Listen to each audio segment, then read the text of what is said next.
Hi there. As Marxists, our fight is one that's ever evolving given the dialectical nature of the world. We're always trying to agitate in some way, whether that be through online spaces, by making videos like these about the history, theory, and overall struggle of the socialist movement and attending online educational courses, or going out and attending or organizing protests, setting up an apparatus for mutual aid, or even something as simple as a voter registration drive. The last of which kind of being the weakest one, but it's effort nonetheless.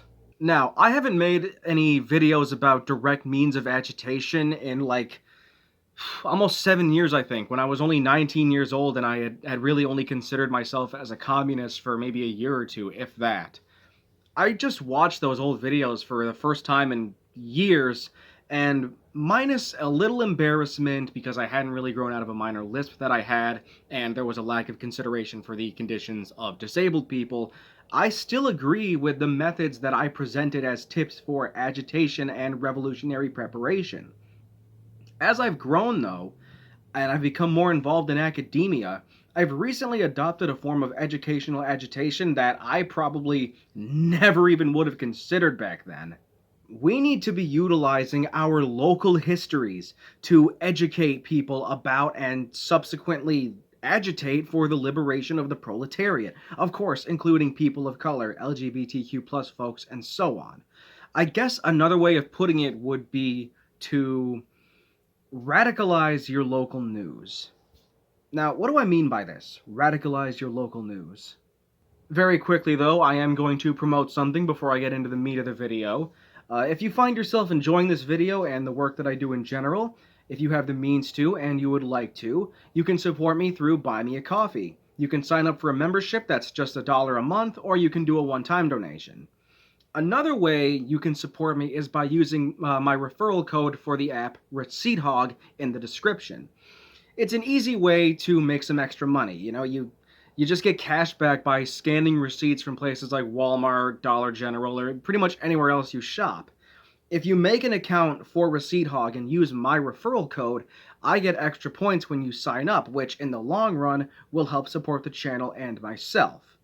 Thank you. Now let's get back to talking about socialist agitation.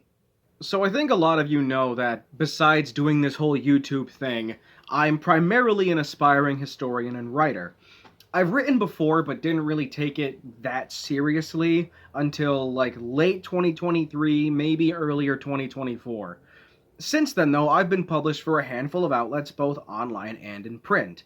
I typically like to keep my writing career separate from creating content on YouTube, though, so just for privacy's sake, I'm not going to be naming those publications. But the specifics of where I've been published aren't the most important thing in this context. It's the combination of where I've been published and what I've written about. Part of what I've been doing this last handful of months is writing pieces about the history of things like the labor movement and student movements in my area for a local paper, trying to show people that in many cases there exists a radical history in your very own backyard. Things like student walkouts, various labor struggles, community action against big companies trying to fuck over a small town. All things that I've written about and will continue to do.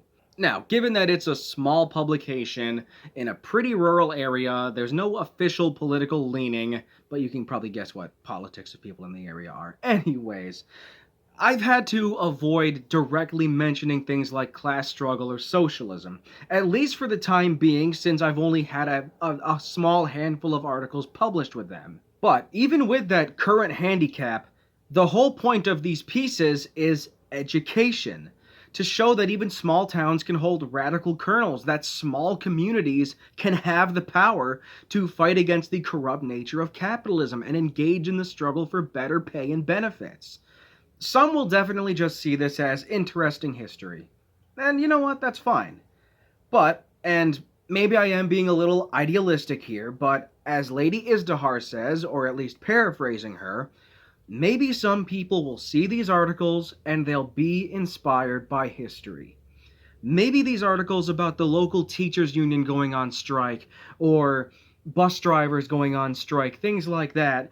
Maybe seeing people work together for a common cause against unjust practices in their own town will inspire a renewal of these struggles. There's a lot of maybe here, I know, but it's a chance that needs to be taken. So, if you like history, if you like to write about the history of things like radical politics, the labor movements, student movements, community action, and so on, look into your own area's history. Get in contact with your local library or historical society. Look at online archives like the Google Newspapers Archive or Chronicling America or the Fulton History Archive. Find the radical kernels that exist in your own backyard. You might not find examples of struggle that were explicitly carried out by more well known radical groups like the IWW or the Socialist Party or even the CPUSA or anything like that, but whatever you find that exemplifies the plight of the working class will be worth it. And if you do find something like a march or a strike that involved a Socialist Party or the IWW or famous individuals like Bill Haywood or William Z. Foster, whoever, if you find out they did some work in your area, all the better. Use whatever you can find as a jumping off point to eventually introduce people to more overtly radical histories and ideas.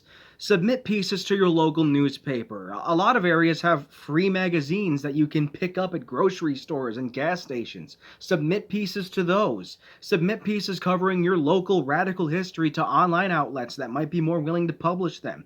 Hell, if you can connect it to the broader socialist movement, try submitting pieces to overtly socialist publications. There are a lot of options. Use your local history to educate and agitate about a better world.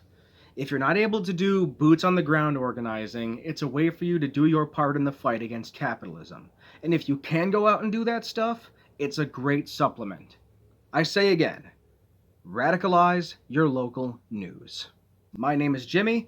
Thank you for watching, and free Palestine.